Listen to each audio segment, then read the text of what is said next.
Hi. So in this video I wanted to show how I think the Raidraptor deck can look like with my own version of the deck. Ratios depend on the player, but I will explain why I chose which ratios. So in total I wanted to play 43 cards. Since you play some bricks in a deck, from my experience playing Rickers and Avalon or other combo decks, you really don't want to draw the bricks. So you just go up with the cards a bit without hurting the consistency too much and reducing the probability to draw the bricks, because bricks hurt more than the extra card in the deck. So it kind of evens out at some point. I just found for myself that 44 cards or 43 cards are like the good ratio for me. So you play 3 of the good birds, so 3 Strangle, Bloom, Smog, and Tribute and Fuzzy. Fuzzy you play the pure version. There's also the Yugioh version, which in my opinion is worse, because in that version you play more bricks. And it's just like a win more option. It's like, I don't know, you could compare it to like playing anti-spell in the main deck.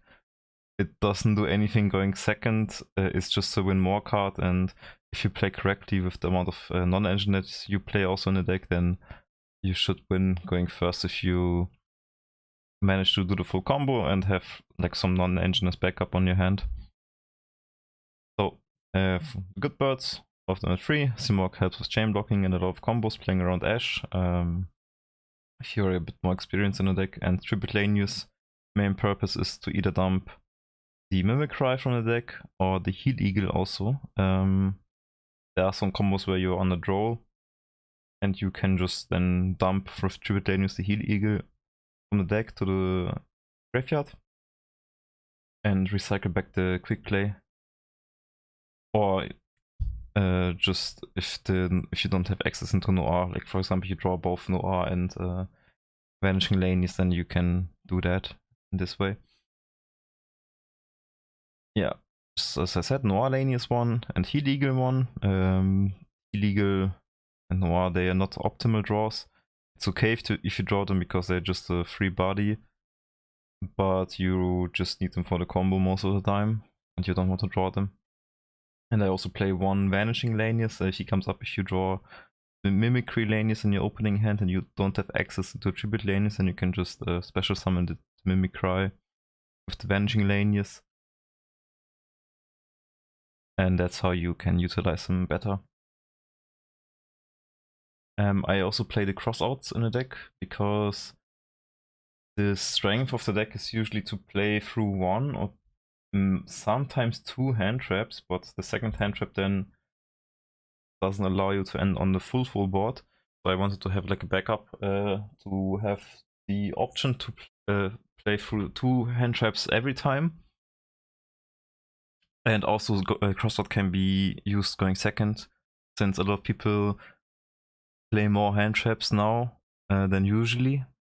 Snake Eye decks, they played 12 to 15 non-engine, same as the voiceless voice, silent force or whatever.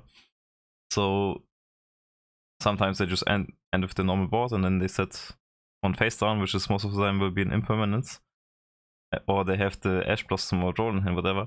So you have to cross out for that also going second. So the card is not completely dead going second, and I think it's a better format to play crossout than before, because more people are on hand traps, and so it's going to be better going first and going second also.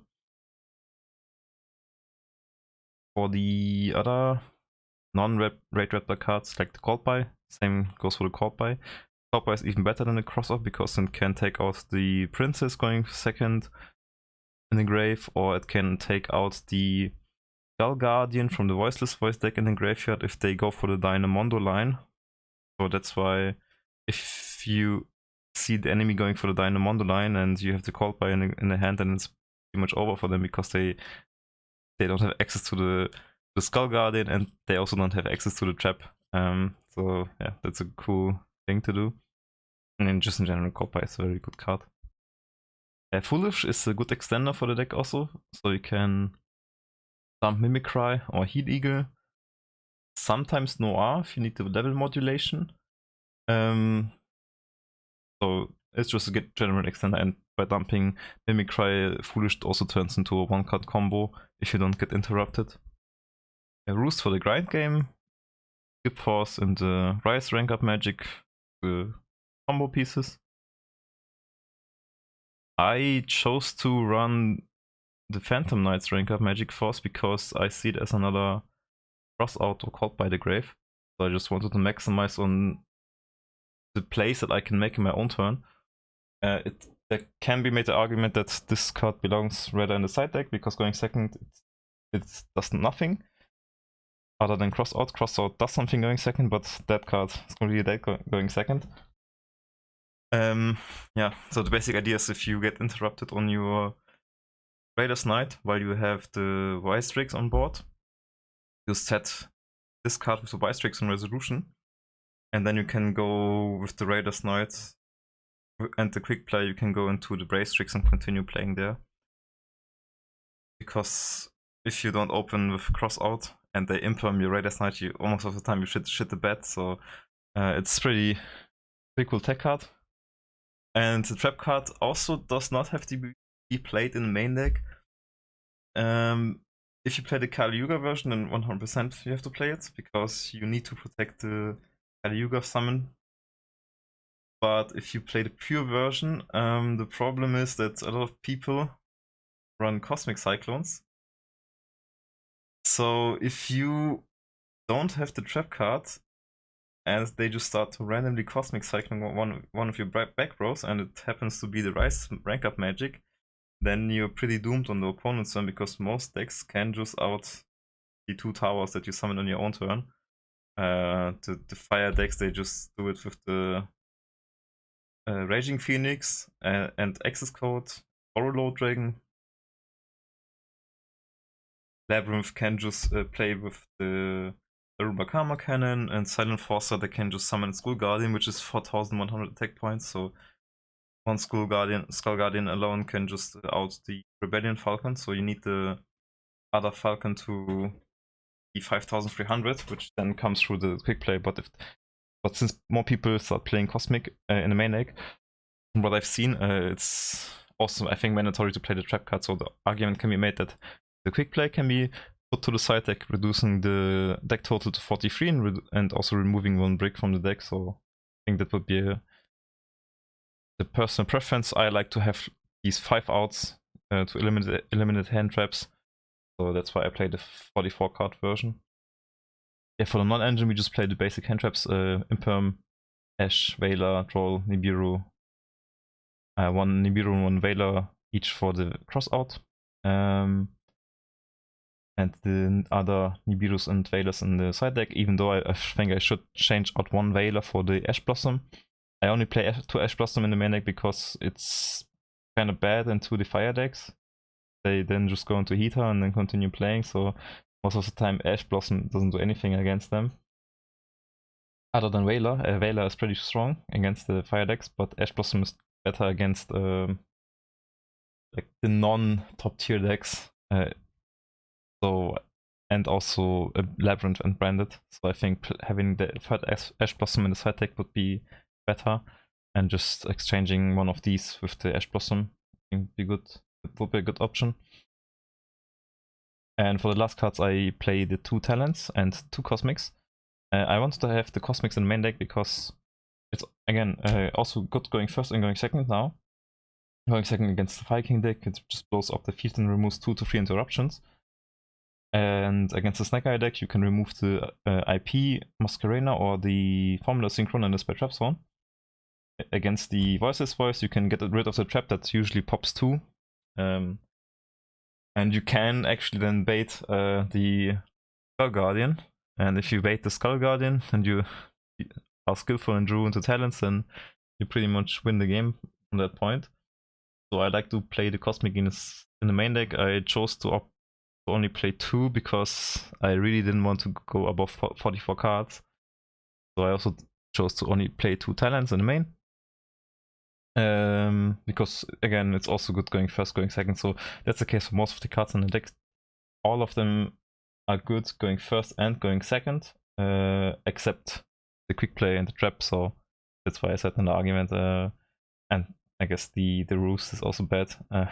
So yeah, these would be the cards that you can definitely think of to side out these two, or like remove 2, put on a side deck, because then you remove 2 bricks from the deck and then you go to 42 cards. Yeah, but I just like to have the extra insurance. Yeah, for the side deck, it's just 1 Cosmic, the other hand traps, the Napalm for time events. So online, I would not play it obviously, but for like locals or regionals or YCSs, if there's not a lot of time left on the clock, and you go first, and you can actually summon this guy like in every combo basically, and burn your opponent 600 on your own turn without having to rely to pass the turn back to them and them stalling or anything. So yeah, and then the time events, you usually get to play out your phase, so you can finish your main phase, and that's why having the burn in your own turn can be pretty cool. So the Dark Ruler and the Duster just evenly soul release. Basically against all the meta decks, Dark Ruler strong against the Voiceless Voice. Removing the Omni Negate and the Seravis. Only leaving them then with the Trap card. Having the pop one. The Duster is the same thing against Voiceless Voice, removes the Trap card. Removes the IP. Not IP. Removes the Snake Eye field spell, which is also important because if you special summon, then they get to summon out one of the monsters. So removing that one is also pretty important. Yeah, Thrust is for the searching, and Evenly is also generally a good card. 1 board breaker alone usually does not enough to stop the boss. You usually need to draw 2 together, so like 1 Cosmic and Dark Ruler, or 1 Cosmic plus Evenly, something like that. Same to Soul Release. And the free anti-spell going first against most of the decks. It's a pretty strong card, removing the options for them to play, because they have to deal with the towers. That will OTK them next turn, and if they don't do it, then they will just lose on the spot. So yeah, since the pure version, we just play the normal ratios with 3 Force Tricks and 3 Wise Tricks. And the Arc Rebellion for the OTKs comes up a lot of times. Really. Yeah, and for the siding patterns, so if you're going second, I would always side out the cross-out package. Depending on the matchup, Popeye can be left in, because good against the Princess and Dynamondo in the Voiceless Voice. I would also, I think, cut out the Vanishing Lanius. Don't really want to draw him going second, it's so bad. The Roost, these 2 cards, they can all be cut going second, so you have at least 4, 6, 7 spots to cut and fill in with other non-engine. So usually these 7 spots, like depending on the matchup, would be like the thrusts plus the targets. And Veilers and Nibiru's and the Cosmic, also depending on the matchups. You can just vary these things, and going first, I would definitely side out like more of the hand traps that don't do too much. So most of the time it's actually Droll that I side out, so I only have 1 left for the crossout target to put in the anti-spell, and leave in all of the engines that help me play through hand traps. So usually it would be like 2 Drolls plus 1 Ash Blossom that I side out for the free anti-spell. And maybe the Cyclone, depending on the matchup again. So yeah, that was my idea for the deck.